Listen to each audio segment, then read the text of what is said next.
Okay, next. Yang ni version yang lama kan. Next aku nak tengok yang version baru ni. Cara pilih emblem dasar. Tapi because dia ada lagi tiga part ni, so just tengok ni je lah. Sebabnya the main pointnya ialah nak tahu emblem apa je kan yang nak kena upgrade kan. Okay, next kita tengok video upgrade emblem untuk version baru. Ya, setelah kalian nonton rangkaian video-video gue dimulai dari video ini, gue jamin kalian bakalan langsung nguasain gimana cara setting emblem untuk semua hero yang ada di list hero kalian. Dan biar nyerapnya lebih gampang, gue akan bagi pembahasan ini jadi beberapa part. Jadi jangan lupa subscribe biar kalian gak ketinggalan sama part-part selanjutnya. So, tanpa lama-lama lagi, kita langsung aja bumper dulu.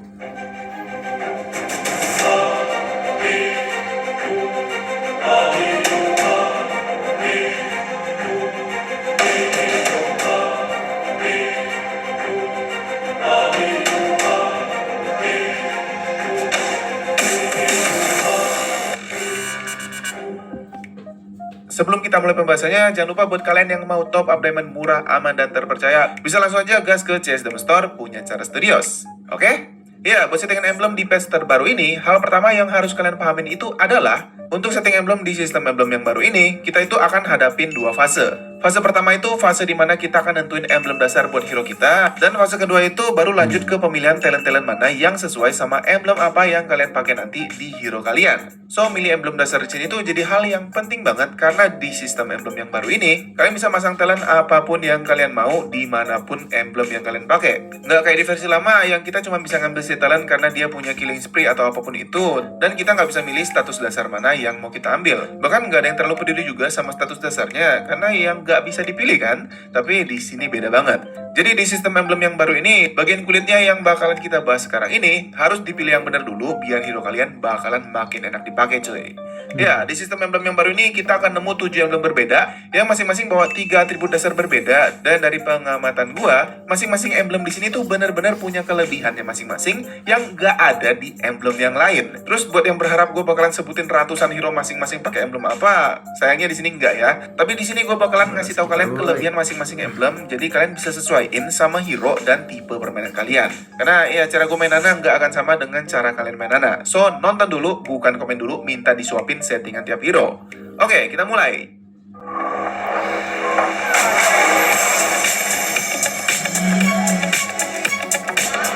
Yang pertama, basic common emblem.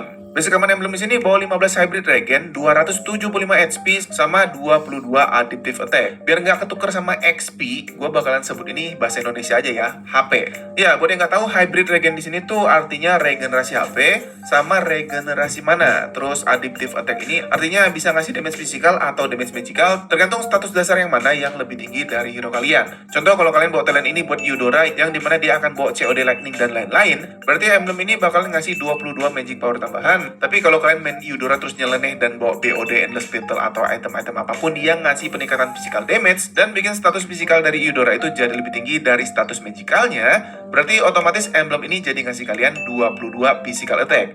Intinya emblem ini tuh akan nyesuaiin ke arah gameplay dan hero kalian. Jelas ya?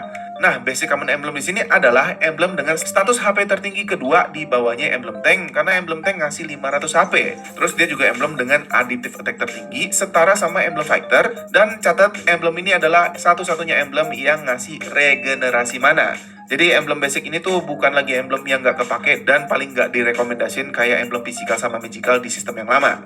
Nah, nilai lebih dari emblem ini menurut gua ada di damage yang dikasih dan mana regen. Jadi emblem ini akan cocok dipakai sama hero-hero yang butuh damage, dan pas kalian pakai si hero, berasa mananya sering habis, yang bikin kalian itu harus bawa magic necklace, sepatu mana, atau bentar, isi mana dulu, recall dulu. Ingat ya, ini satu-satunya emblem yang ngasih mana regen di status dasarnya. Jadi kalau mana bocor, kalian bisa pakai emblem ini. Kalau gue pribadi sih akan pakai emblem ini untuk fighter-fighter barbar yang boros mana, kayak Arlott, Terizla, Zilong, Alpha, Ben, atau Ruby. Karena mereka itu hero-hero garis depan butuh mana, dan buat gua pribadi, masalah mananya ini tuh lumayan diganggu buat gua sebagai pemain yang kalau pakai skill itu lumayan barbar. Buat hero-hero mage ya udah jelas ya, siapapun yang ngerasa mananya boros banget dan butuh banget sama regenerasi mana dan nggak terlalu mentingin damage yang gede banget, emblem ini bisa dipakai untuk hero-hero mage kalian. Buat yang nyari damage gede, nanti masih ada. Buat marksman, emblem ini bisa dipakai sama marksman yang banyak nge-spam skill dan akan nempel-nempel sama musuh kayak Claude, Carry, Wan atau Popol Kupa, karena mereka ini fokusnya bukan damage aja, tapi mereka juga tipe hero yang harus agresif atau sebagian itu range serangannya nggak terlalu jauh tapi harus deket-deket sama hero lawan. Contohnya ya kayak ultinya Cloud atau waktu si Wan lagi usaha buat buka marknya. Jadi peningkatan HP-nya akan ngebantu buat mereka bertahan lebih lama di waktu mereka itu lagi ngelakuin serangan. Mana regennya juga pastinya ngebantu biar nggak terlalu sering balik dan jadi lebih hemat karena nggak usah beli magic necklace lagi. Sekali lagi ini emblem yang fokusnya ke mana regen. Jadi kalau ngerasa hero kalian aman dari segi mana atau cara main kalian ngerasa gua nggak butuh mana regen, atau dari segi permainan kalian nggak pernah ngerasa hero kalian kekurangan mana dan fine-fine aja dengan cara main kalian yang biasa, berarti emblem yang satu ini bisa kalian skip. Next, emblem tank. Jelas dari namanya, emblem ini adalah emblem dengan pertahanan paling tinggi dibandingin dari emblem-emblem lain yang ada di sistem emblem baru. Emblem tank ini ngasih 500 HP, 10 hybrid defense alias physical defense dan magic defense, sama 4 HP regen. Ya, pokoknya emblem ini tuh fokusnya ke pertahanan semua. Jadi emblem ini adalah emblem terbaik yang bisa kalian ambil kalau kalian itu tipe player yang main jadi hero-hero tahan badan alias tanker. Buat hero-hero yang non-tank juga sebenarnya bisa, tapi nggak ada damage sama sekali dari emblem ini. Jadi kalian bisa perhitungin sendiri. Fredin atau Edith contohnya bisa banget pakai emblem ini karena mereka berdua itu nggak butuh status peningkatan damage dan damage mereka itu lebih ngambil dari defense. Plus yang perlu kalian catat di sini, kalau dulu kalian itu player Kaja, Grok, Franco atau tanker-tanker apapun yang biasanya pakai emblem support buat emblem bawaan kalian di sistem emblem sebelumnya, di sistem emblem patch terbaru kali ini, gue ingetin emblem support sama sekali nggak efektif. Oke, sekalian kita geser langsung ke emblem supportnya ya. Kalau dilihat dari sistem emblem lama, emblem support itu ngasih kalian hybrid penetration, cooldown skill, movement speed, HP, sama hybrid regen. Sedangkan di sistem emblem yang baru, emblem ini cuma ngasih kalian peningkatan efek heal aja 15%, cooldown reduction 10%, sama movement speed 6% aja. Nggak ada HP tambahan dan nggak ada efek regenerasinya sama sekali. Jadi emblem ini tuh akan ngasih kesan tipis banget, nggak kayak emblem support di sistem yang lama. Ditambah lagi, di versi sebelumnya, talent pull yourself together yang ada di emblem support bisa jadi salah satu alasan kuat buat para tanker bawa emblem ini juga, supaya hero yang butuh combo skill sama spell bisa siapin kombonya lebih cepat. Misalkan Atlas, Franco, atau Kaja yang butuh flicker buat kombonya makin efektif. Dan ya, sekali lagi di sistem emblem yang baru ini, kalaupun memang kalian butuh talent ini, kalian bisa pakai emblem ini nggak harus di emblem support, dan kalian bisa pakai emblem tank yang memang fokus buat defense ke hero-hero defense tadi. So ya, sekali lagi, emblem ini udah nggak cocok sama sekali dipakai buat hero-hero tanker. Terus emblem ini cocoknya buat siapa dong? Oke, kita bahas kelebihan emblem ini supaya lebih gampang dipahamin. Sekali lagi kita lihat, emblem ini ngasih peningkatan 15% efek heal, 10% cooldown reduction, sama 6% movement speed tambahan. Ya, talent ini adalah satu-satunya talent dengan kemampuan peningkatan efek heal, plus ini emblem dengan peningkatan movement speed terbesar yang ada di sistem emblem baru. Ini kelebihannya. Nah, yang perlu kalian tahu di sini, apa sih sebenarnya maksud efek heal alias efek pemulihan di sini? Jadi awalnya gue kira si status ini tuh sama kayak emblem yang lama ya, dimana waktu kalian punya peningkatan ini, artinya pas kalian nge-heal teman satu tim, kalian itu akan punya kemampuan untuk ngisi HP mereka lebih banyak dari tanpa ada peningkatan ini. Dan ternyata setelah gue tes, bener, emblem ini bikin waktu kalian nge-heal teman satu tim yang HP-nya berkurang, efek heal yang dikasih itu akan lebih gede. Jadi di sini kalian bisa lihat perbedaan kalau efek heal-nya itu ada di 174 sama 347 pas gue pakai emblem support, dan di level yang sama efek heal-nya Rafa itu cuman ngasih 152 sama 302 poin waktu gue ganti emblemnya ke emblem tank. Kenapa gue pakai emblem tank? Alasannya biar nggak ada peningkatan magic power. Soalnya emblem support ini juga nggak ada peningkatan damage-nya. So ini benar-benar tes yang bisa dipastiin valid. Gak cukup sampai di sana, tesnya gue terusin lagi. Apakah efek heal-nya bakal meningkat juga ke si pemegang emblem support itu sendiri? Dan jawabannya iya. Percobaan kedua gue lakuin heal ke Rafa itu sendiri, dan hasilnya plek-plekan ngasih angka yang sama. Emblem support ngasih 174 sama 347, sedangkan waktu gue pakai emblem tank, efek healnya itu cuma ngasih sebesar 152 sama 302 poin aja. Apakah itu udah ngejawab semua pertanyaan? Tentu enggak dong. Tadi jelas-jelas skill heal-nya itu efek yang bisa nge-heal temen kan? Jadi dia bekerja. Tapi pertanyaannya gimana kalau kita bawa talent ini buat hero yang cuman bisa nge-heal diri sendiri aja? Menarik kan? So, langsung aja gue tes untuk hero yang punya passive healing ke diri sendiri. Dairot. Dan terbukti dari pengetesan gue di level yang sama, talent yang sama, dan perbedaannya cuman yang satu pakai emblem tank dan yang satu pakai emblem support, kalian akan lihat perbedaan efek regenerasi. Emblem tank ngasih efek regenerasi sebesar 209 poin aja, sedangkan emblem support yang ngasih peningkatan heal ini ngasih kalian 240 poin. Yang artinya efek dari talent ini adalah ningkatin semua kemampuan healing. Heal diri sendiri naik, kalau ada kemampuan healing ke teman satu tim, efek ini juga dapat peningkatan. So, di sini kelihatan jelas kalau emblem ini tuh dibuat khusus buat hero-hero yang pastinya punya kemampuan untuk ngeregenerasi HP, mulai dari para healer yang bisa nge-heal teman-temannya kayak Angela, Florin, Estes, dan lain-lain, atau hero-hero yang memang pola permainannya juga ngandelin efek regen buat diri sendiri, kayak Dairot tadi, Esmeralda, Uranus, Gatot, dan lain-lain. Atau simpelnya, emblem ini akan cocok dibawa sama hero-hero yang kalau kalian ketemu dia di dalam tim lawan, tim kalian itu otomatis bakal beli item anti regen. Shieldnya Lolita nambah gak bang pakai emblem ini? Sayangnya enggak. Emblem ini nggak ngasih kalian peningkatan efek shield kayak Oracle, tapi cuman ngasih peningkatan kemampuan regenerasi aja. Lanjut kita bahas emblem yang paling disukai para damage dealer, emblem Assassin. Ya, emblem yang satu ini tuh di sistem emblem yang lama sering banget jadi pilihan buat dipakai sama para assassin, marksman, fighter, atau role apapun yang mau punya damage gede kan? Ya, di sistem emblem yang baru ini, emblem assassin ini juga masih jadi emblem yang fokus ke peningkatan damage. Dia ini ngasih 16 adaptive penetration, 10 adaptive attack, sama 3% movement speed tambahan buat atribut bawaannya. Nah, emblem assassin ini adalah emblem satu-satunya yang ngasih status adaptive penetration. Adaptive penetration di sini tuh artinya mirip sama adaptive attack tadi ya. Jadi emblem ini akan ngasih kalian 16 physical penetration kalau hero kalian itu didominasi sama status physical, dan akan ngasih 16 magic penetration kalau kalian itu punya status magical yang lebih tinggi. Dan menurut gua emblem ini tuh emblem yang serius, worth it banget dipakai sama hero-hero damage dealer, karena ya sekali lagi dia ini ngasih damage yang gede banget. Buat yang masih nggak bisa bayangin seberapa gede 16 physical penetration itu, kalian bisa bandingin aja sama item-item yang ada di shop. Hunter Strike misalnya. Item ini tuh harganya 2010 gold, dan dia ngasih kalian 15 physical penetration. Terus buat magical penetrationnya, Genius One itu harganya 2000 gold, cuman ngasih kalian 10 magic penetration aja. Jadi dengan bawa emblem ini untuk hero-hero magical, secara nggak langsung seakan-akan kalian tuh bawa 1,5 Genius One sejak game baru dimulai, alias dari level 1. Yang damage physical ya kayak bawa Hunter Strike dari level 1 juga. Kurang worth it apa coba kan? Nah, buat seberapa pentingnya penetration buat damage output, pastinya gue udah gak usah jelasin lagi dong. Dan jangan lupa, di patch kali ini, defense semua hero juga dikasih peningkatan yang bikin otomatis akan benar-benar berguna untuk patch kali ini. Terus jangan lupa juga kalau emblem ini tuh ngasih kalian adaptive damage juga. Walaupun damage-nya nggak paling gede, tapi ya lumayan bisa diandalin guys. So tentunya emblem ini cocok banget dipakai sama para damage dealer. Dan kalau gue pribadi sih biasanya bawa emblem ini untuk hero-hero assassin atau marksman yang nggak butuh attack speed. Contohnya marksman yang muncul di kepala gue sekarang sih ya kayak Leslie atau Clint ya. Ingat, digaris bawahin, enggak butuh attack speed. Simpelnya hero-hero yang butuh damage gede tapi nggak harus pasang badan di depan, bisa pakai emblem broken yang satu ini. Next, habis bahas emblem assassin, ada emblem mage.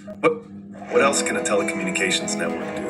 Buat emblem match ini tuh ngasih kalian status yang lebih spesifik, nggak se-fleksibel emblem-emblem sebelumnya. Dia ngasih 30 magic power, 8 magic penetration, sama 5% cooldown reduction. Jadi ini tuh udah jelas beda banget sama emblem-emblem sebelumnya yang ngasih status adiktif. So, ya kelebihan emblem ini jelas banget. Emblem yang jelas ngasih peningkatan damage paling gede dibandingin emblem yang lainnya, tapi spesifik magical. Jadi emblem ini pastinya cuma bisa dipakai sama hero-hero yang butuh peningkatan damage magical aja. Pertanyaannya, apa mage harus pakai emblem ini? Kalau kalian main hero-hero mage terus kebetulan kelihatan banyak lawan yang agak tebel dan kemungkinan di late game bakalan beli Genius One atau Defense Glaive buat naikin gigitan damage kalian, gue sih lebih saranin kalian pakai emblem assassin tadi. Terus kalau hero-hero mage kalian itu hero-hero yang bener-bener boros mana banget dan ngeganggu, ya pastinya pakai emblem basic yang pertama tadi. Tapi kalau kalian main hero mage dan berasa biasa-biasa aja, terus nggak ada masalah sama mana, nggak ada hero tebel yang kayaknya bakal ngeganggu, ya berarti emblem ini boleh banget kalian pakai karena dia sekali lagi ngasih damage paling gede. Next, emblem fighter. Ini sebenarnya bisa dibilang salah satu emblem favorit gua. Ya, dia ini ngasih 10% spell fam yang setara sama setengah dari status yang dibawa dari Bloodlust X. Terus ada 22 adaptive attack yang adalah peningkatan adaptive attack tertinggi di sistem emblem baru. Ya, peningkatan attack yang setara sama basic common emblem di awal pembahasan tadi guys. Plus ada 6 hybrid defense. Ya, damage ada, defense ada, regenerasi juga ada. Nah, buat yang belum tahu, defense sekarang istilah spell fam ini punya arti ngasih efek regenerasi HP kalau kalian itu nyerang lawan dengan damage dalam bentuk skill. Ya, dan di sini sekarang efek ini bisa dirasain sama semua jenis damage hero, physical dan magical. Jadi jelas banget emblem ini tuh emblem yang akan ngasih kalian pertahanan dan serangan secara sekaligus buat hero-hero yang harus nge-spam skill waktu lagi nyerang. Contohnya Lapu-Lapu, Yuzong, Khalid, Arlott, Terizla, dan lain-lain. Ya, Terizla sama Arlott tadi di awal tuh gue sempet sebut dan gue bilang cocok pakai emblem basic. Ya nggak salah juga memang, karena buat gue pribadi, gue ngerasa penggunaan skill gue tuh nggak efisien, alias sering banget gue buang-buang skill gue sembarangan, terutama buat clear lane. Jadi masalah mana itu lumayan pelik buat gue pribadi. So, ya emblem basic tentunya bakal ngebantu buat gue pribadi yang pakai mana itu bener-bener boros guys. Tapi buat kalian yang punya efisiensi skill yang bagus alias pakai skillnya nggak acak-acakan kayak gue, emblem factor ini tuh bisa jadi emblem yang bener-bener bagus untuk dipakai sama hero-hero tipe skill yang kayak gue sebutin tadi contohnya. Karena ya kapan lagi, baru mulai level 1, belum bawa apa-apa, udah punya Bloodlust X setengah. Secara nggak langsung kalian jadi lebih sustain, dan bahkan kalau kalian mainnya rapi, kalian nggak perlu beli Bloodlust X duluan. Kalian bisa beli item damage yang lain, atau mungkin yang main di build tank, kalian bisa langsung build item defense aja. Terus ada lagi yang menarik. Buat hero-hero fighter mah mungkin biasa aja lah ya. Udah jelas memang pola mainnya kayak gitu dari sistem emblem yang lama juga udah pakai emblem fighter, karena emblem fighter Festival of Blood bakalan ngasih kalian regen. Simple. Bedanya di sistem emblem yang baru sekarang, kita punya penyesuaian baru yang karena emblem ini nggak spesifik buat hero-hero fisikal, kalian bisa pakai emblem ini untuk hero-hero magical juga.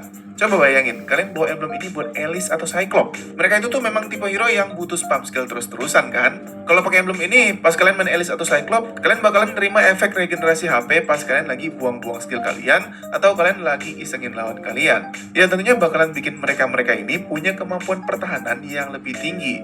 Daripada ngambil damage doang tapi nggak punya pertahanan, menurut gue ini jadi emblem yang patut banget buat kalian coba. Makanya balik lagi gue bilang, ya sistem emblem yang baru ini tuh batasnya cuma ada di imajinasi kita aja. Selagi kepikiran, bisa dicoba guys. Yang terakhir, emblem sisa kita nih, emblem Marksman. 15 attack speed, 5% adaptive attack, sama 5% lifesteal. Emblem ini adalah emblem satu-satunya yang ngasih peningkatan attack speed, sama satu-satunya emblem yang ngasih kalian peningkatan damage dalam bentuk persen. Lifesteal udah tau lah ya, ngasih kalian efek regenerasi HP kalau kalian itu ngasih damage ke unit lawan dalam bentuk basic attack. Physical boleh, magical juga boleh. Enak banget sistem sekarang. Status lifesteal ini juga cuma ada di emblem Marksman doang by the way. So ya jelas, emblem ini diperuntukkan untuk hero-hero yang butuh peningkatan attack speed, butuh item karena peningkatan damage persen itu akan lebih berasa waktu item kalian udah komplit, dan tipe serangannya itu ngandelin serangan basic attack. Atau bisa kita simpulin kalau yang butuh emblem ini dia hero-hero marksman tipe serangan attack speed. Physical ya Macam yang menekan peningkatan damage persen itu up. Boleh, magical juga boleh. Enak banget sistem sekarang. Status lifesteal ini juga cuma ada di emblem Marksman doang by the way. So ya jelas, emblem ini diperuntukkan untuk hero-hero yang butuh peningkatan attack speed, butuh item karena peningkatan damage persen itu akan lebih berasa waktu item kalian udah komplit, dan tipe serangannya itu ngandelin serangan basic attack. Atau bisa kita simpulin kalau yang butuh emblem ini dia hero-hero marksman tipe serangan attack speed. Physical ya pastinya hero-hero marksman yang bawa combo critical sama combo 3 item damage corrosion, DHS golden staff. Terus buat MM magical tentunya bisa kalian pakai buat hero kayak Nathan atau Kimi. Buat Kimi menarik lagi, attack speednya berubah jadi movement speed, jadi lumayan naikin mobilitas. Nah, selain MM juga ada hero-hero yang kalau kalian perhatiin, skillnya itu dihitung basic attack. Contohnya kayak Helcurt yang sempat hilang entah berapa lama, sama Sylvana. Sylvana itu sekarang skill 2-nya dihitung basic attack. So ya kalau kalian ngebor, kalian bakalan dapat regenerasi HP pas kalian itu bawa status lifesteal. Ingat ya, sekarang itu ngaruh banget di situ guys, basic attack atau skill. So jelas ya, simple sebenarnya nentuinnya. Emblem basic untuk hero-hero yang butuh mana, emblem tank buat hero-hero yang butuh defense super tinggi, emblem assassin untuk hero damage burst, emblem mage khusus untuk hero magic, emblem fighter untuk hero damage dealer tipe skill, emblem support untuk hero-hero healer, dan emblem marksman itu buat hero-hero tipe serangan basic attack cepat. Tinggal disesuaikan aja sama hero yang kalian pakai dan kebiasaan main kalian. Kayak perumpamaan Arlott gua tadi aja, yang lebih suka pakai emblem basic daripada emblem fighter untuk hero-hero healer, dan emblem marksman itu buat hero-hero tipe serangan basic attack cepat. Tinggal disesuaikan aja sama hero yang kalian pakai dan kebiasaan. ini tip yang apa tadi? khusus untuk hero magic, Magic. emblem fighter untuk hero damage dealer tipe skill, emblem support untuk hero-hero healer, dan emblem marksman itu buat hero-hero tipe serangan basic attack cepat. Tinggal disesuaikan aja sama hero yang kalian pakai dan kebiasaan main kalian. Kayak perumpamaan Arlott gua tadi aja, yang lebih suka pakai emblem basic daripada emblem fighter karena ya gua agak poros mana. Atau karena sekarang ada 3 settingan di sistem emblem, kalian juga bisa setting misalkan kalian main Akai, Akainya dijadiin roamer, kalian bisa pakai emblem tank. Tapi kalau dijadiin jungler, kalian pengen movement speed kalian lebih kencang terus kalian tetap berdamage, kalian bisa pakai emblem assassin juga atau gimana aja lah. So untuk emblem dasarnya beres ya. Mudah-mudahan habis ini kalian bisa langsung pilih-pilih emblem mana nih yang sesuai untuk hero atau gameplay kalian. Jadi nanti tinggal bahas isi-isi sisanya guys. So ya jelas, next kita bakalan bahas cara pilih masing-masing talent yang ada di sistem emblem baru ini. Makanya jangan lupa subscribe dan nyalain lonceng notifikasinya biar kalian nggak ketinggalan sama pembahasan gue selanjutnya yang pastinya lebih menarik lagi. By the way, gue lagi ngejar 500.000 subscriber juga. Mudah-mudahan tahun ini kekejar ya. Oke, karena pembahasan gue udah selesai, berarti sekarang waktunya gue harus pamit. Thanks for watching, salam solo public, and see you again in my next videos. Bye-bye.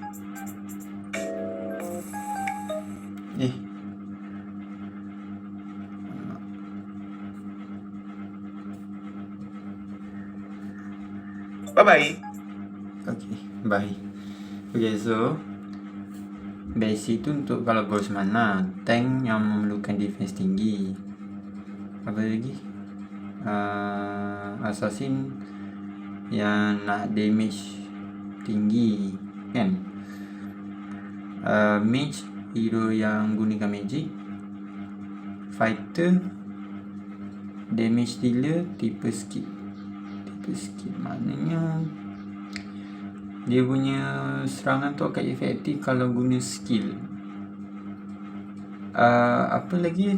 Support untuk healer. Dan last marksman, hero yang memerlukan attack speed tapi pakai basic attack.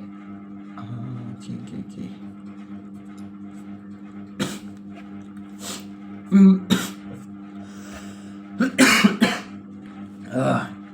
Sedap. Okay.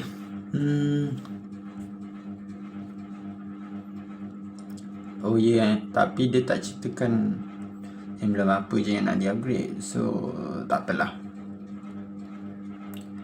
Sekarang ni yang penting ialah macam mana nak upgrade emblem yang betul ni. Untuk permulaan dululah. Okay, tengok video emblem version baru. Dah. Okay, next upgrade emblem. Inilah dia. So masuk untuk buka add ML.